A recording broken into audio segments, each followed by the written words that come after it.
না না, আমরা তো আগে থেকে বলে এসেছি পশ্চিমবঙ্গের বিভিন্ন জায়গায় ভোটার কার্ড, এই ভোটার কার্ড সেই ভোটার কার্ড জালিয়াতি হয়েছে, বিভিন্ন জায়গায় ডবল ডবল নাম আছে। আমরা বারবার বলেছি এটাকে যত তাড়াতাড়ি সম্ভব এটার পরিশুদ্ধকরণ দরকার, পরিশুদ্ধ করা উচিত, এবং সেটা নির্বাচন কমিশন যদি করে সেটা অবশ্যই খুব ভালো। রাজ্য নির্বাচন কমিশন এক ব্যক্তিকে দক্ষিণ চব্বিশ পরগনা কর্মকর্তা থেকে অপসারিত করেছে কাজে গাফিলতির জন্য, কি বলবেন? দেখুন, সেটা রাজ্য নির্বাচন কমিশন কেন করেছে রাজ্য নির্বাচন কমিশন বলতে পারবে।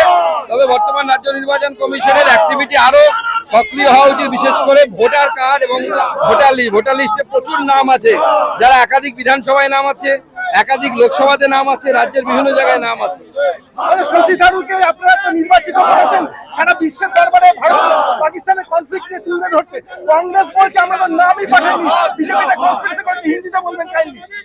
देखिए, ये प्रधानमंत्री जी का प्रेरोगेटिव है कि वो बाहर जाने के लिए किसको चुनेंगे। जब अटल बिहारी वाजपेयी जी को चुना गया था, उस समय कांग्रेस की सरकार थी, तो उस समय के प्रधानमंत्री जी ने अटल बिहारी वाजपेयी को चुना था। तो आज प्रधानमंत्री जी की ये उनकी प्रेरोगेटिव है, उन्होंने चुना और गुणवत्ता के ऊपर चुना, क्योंकि आप सब जानते हैं, हम सब जानते हैं कि Shashi Tharoor one of the eminent personality है जिनको एक्सटर्नल अफेयर्स मिनिस्ट्री के बारे में पता है।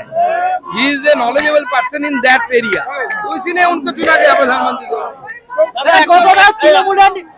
বহু জেলা সভাপতি বদল করেছে, কিন্তু বীরভূমের ক্ষেত্রে কোনো জেলা সভাপতি রাখা হয়নি, কি বলবেন?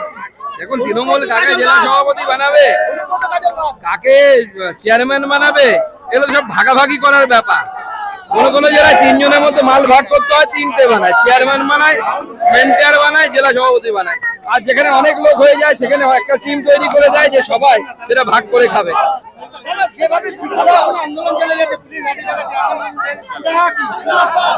দেখুন, এই সরকার কোনো সুরাহা করতে পারবে না, বিজেপির সরকারই একমাত্র সুরাহা। চলুন, বিষয়টা হলো আপনারা দেখলাম যে সম্ভব এইভাবে চলে যাওয়া আমাদের জগন্নাথ মন্দিরে আপনি বক্তব্য দিয়েছিলেন, তারপরে কি আপনাদের দলের মধ্যে আমি আপনাদের রাজনীতি শুভেন্দু অধিকারী এই বিষয়ে যা বলার আমি আগেই বলে দিয়েছি। विजय मिছিল थोड़ा गैप दीजिए थोड़ा सा बस एक